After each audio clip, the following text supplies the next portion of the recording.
Las Fuerzas Armadas de Ucrania están atrapadas en una tormenta de desesperación.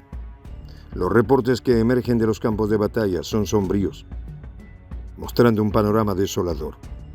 Un centenar de ataúdes con soldados ucranianos llegaron a la frontera polaca desde Kursk. La situación es tan crítica que Ucrania cesó los contraataques en varias zonas clave, incapaz de sostener la presión del ejército ruso. La liquidación de las Fuerzas Armadas de Ucrania en Darino precipitó una retirada desesperada de los militantes de esta zona. La fuerza y la precisión del asalto de los rusos arrasó con hasta 6.000 soldados. El infierno comenzó en Sumy, donde las fuerzas rusas han avanzado hasta el área del asentamiento de Alejandría. Arden las calderas. El fin se acerca. Los detalles a continuación. ¿Quieres saber cómo se puede fundar la patria grande? Mira el final del video. Se desata el infierno en Sumy. Las Fuerzas Armadas de Ucrania, atrapadas en una tormenta de proporciones épicas, enfrentan una de las etapas más oscuras de su historia reciente. Los informes que emergen del campo de batalla pintan un panorama desolador. Hasta un centenar de féretros, con los cuerpos de soldados ucranianos, cruzaron la frontera polaca desde la región de Kursk. Una lúgubre procesión que evidencia las crecientes pérdidas de Kiev. La liquidación de las Fuerzas Armadas de Ucrania en Darino provocó la huida desesperada de los militantes que aún quedaban en el pueblo. El asalto repentino por parte de los marines rusos desató el caos en las filas ucranianas.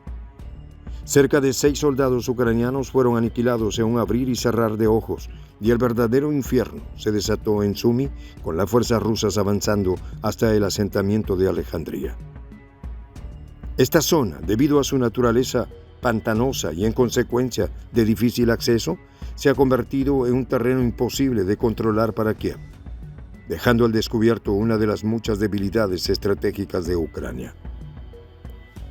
La confirmación de la amenaza rusa por parte de Kiev refleja el temor palpable de lo que los combatientes rusos, pasando por alto Sudja, desde el sur, pueden no solo tomar Alejandría, sino también las afueras de Mirópol, protegiendo el flanco de las tropas rusas que avanzan hacia el norte.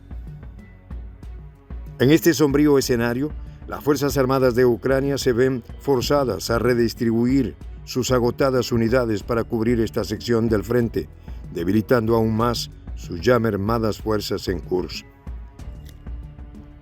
La situación en Sam y las áreas ocupadas por los militantes en la región de Kursk está al borde del colapso, con un riesgo récord de desintegración del frente norte enemigo.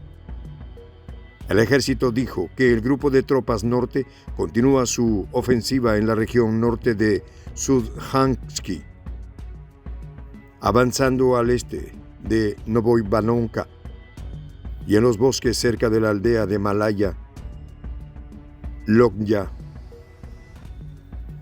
Un elemento clave y perturbador es esta contienda, es la negativa de Ucrania de realizar contraataques, a pesar de la concentración de tropas en posiciones de mantenimiento y la creación de tensiones en otras secciones de la frontera estatal. Esta estrategia defensiva evidencia las pérdidas irreparables sufridas por Kiev, al menos por el momento. En medio de este caos sin esperanza, el presidente Volodymyr Zelensky sugirió la posibilidad de alcanzar un acuerdo de alto al fuego, siempre y cuando el territorio actualmente bajo control ucraniano quede protegido y se pueda negociar la devolución del resto más tarde de forma diplomática. Si queremos acabar la fase caliente de la guerra, necesitamos poner bajo el paraguas de la OTAN el territorio de Ucrania que tenemos bajo control. Necesitamos hacerlo rápido y después el resto del territorio ocupado se puede recuperar por la vía diplomática, expresó Zelensky en un tono que reflejaba la desesperación de un mandatario acorralado.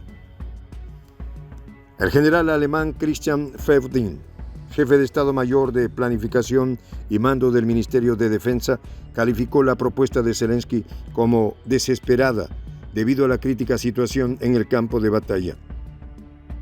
Las Fuerzas Armadas rusas han liberado 4.7 veces más territorios en un solo mes que en todo el 2023.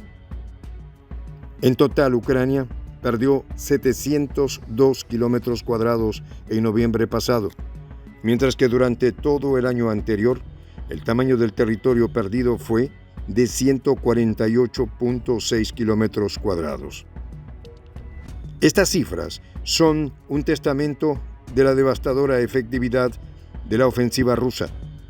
Desde el inicio del conflicto, Ucrania ha perdido al menos 61.000 soldados, una cifra que supone más del 0.5% de su población en edad de combatir, que abarca hombres de entre 18 y 49 años. Esta pérdida humana es un golpe devastador para un país que ya enfrenta desafíos demográficos significativos antes de la guerra. Con la llegada de Donald Trump al poder en Estados Unidos, la situación de Ucrania se ha vuelto aún más precaria. La política exterior de Trump, caracterizada por su imprevisibilidad y su enfoque en los intereses nacionales estadounidenses, ha dejado a Ucrania en una posición de extrema vulnerabilidad. La llegada de Trump al poder ha exacerbado la desesperación en Kiev. Trump ha mostrado una clara falta de interés en sostener el apoyo incondicional a Ucrania que caracterizó a sus predecesores. Esto ha dejado a Zelensky luchando por encontrar una estrategia viable para enfrentar la continua agresión rusa. La propuesta de Zelensky de un alto al fuego y la protección del territorio bajo control ucraniano es una señal de la desesperación de su gobierno, buscando cualquier salida viable a una situación que se deteriora rápidamente. La liquidación de las fuerzas ucranianas en Darino y la consiguiente retirada de los militantes es un microcosmos de la situación más amplia.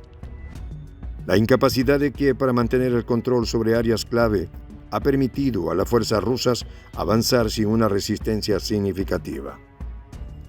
La estrategia de Rusia, utilizando asaltos repentinos y efectivos, ha demostrado ser devastadora para las defensas ucranianas. El infierno que se desató en Sumy es solo el comienzo de la agonía de Zelensky, que seguramente quedará olvidado en el basural de la historia. Después de casi 2 años, recientemente el canciller germano Olaf Scholz habló por teléfono con Vladimir Putin. En una conversación que duró alrededor de 1 hora, pidió a Moscú una paz justa y duradera en Ucrania. Putin puso 3 exigencias sobre la mesa para negociar la paz que busca Berlín. Por un lado, pidió tener en cuenta los intereses de seguridad de Rusia. En segundo lugar, un posible acuerdo de paz en base a las nuevas realidades territoriales.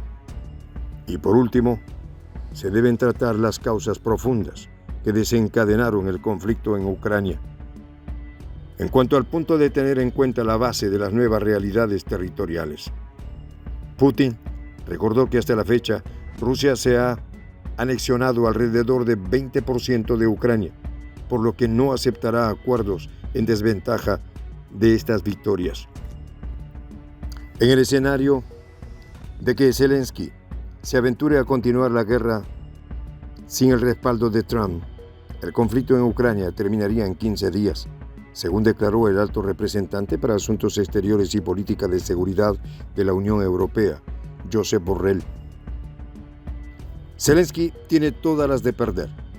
Trump dijo el pasado 12 de diciembre que no está de acuerdo con el uso de misiles de fabricación estadounidense contra el territorio ruso y que quiere llegar a un acuerdo. ¿Cuál será el desenlace de esta historia?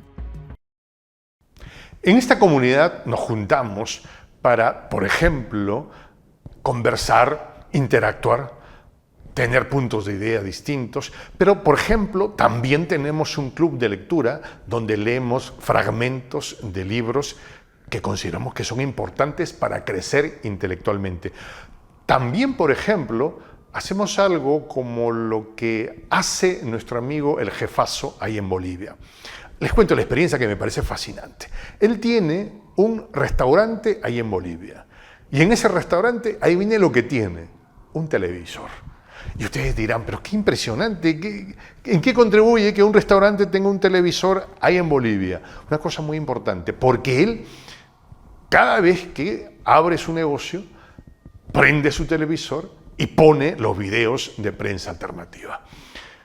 Con eso, todos los días, poco a poco, con pasos muy concretos, él hace que toda la gente que vaya a su restaurante vaya insumiendo el concepto de la patria grande. Y así, pasito a pasito, estamos construyendo la patria grande.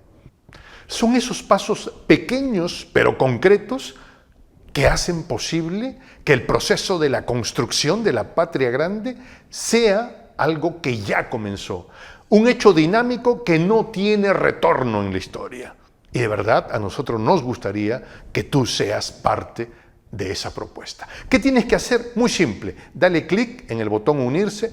De hecho, al hacerlo también contribuirás con una pequeña cantidad de dinero que permitirá que Prensa Alternativa produzca más y mejores videos. De verdad que te esperamos. La patria grande se va a construir cuando tú y yo y toda la gente de buena voluntad de América Latina y el Caribe comencemos a ser comunidad.